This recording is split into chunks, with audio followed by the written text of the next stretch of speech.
यो JCB 3DX super 2018 मोडलको torque converter हामीले चेक गरिरहेका छौँ। यो चाहिँ साइकलको फ्लाइव्हिलको जस्तो काम गर्नु पर्यो। एकातिर घुमाउँदाखेरि फ्री घुम्नु पर्यो। यो हेर्नुहोस् यहाँ यो फ्री घुमिरहेछ। यो एकातिर फ्री घुम्नु पर्यो हैन।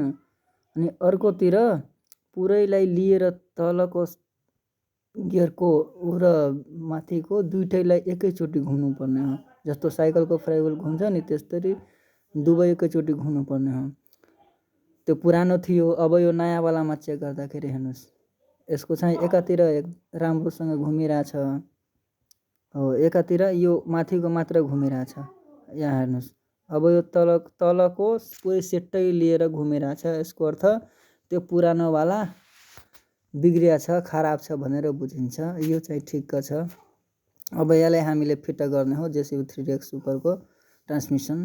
यस्तै इन्फर्मेटिभ जेसिबी सम्बन्धी भिडियो हेर्नको लागि हाम्रो च्यानललाई सब्स्क्राइब गर्नुहोला।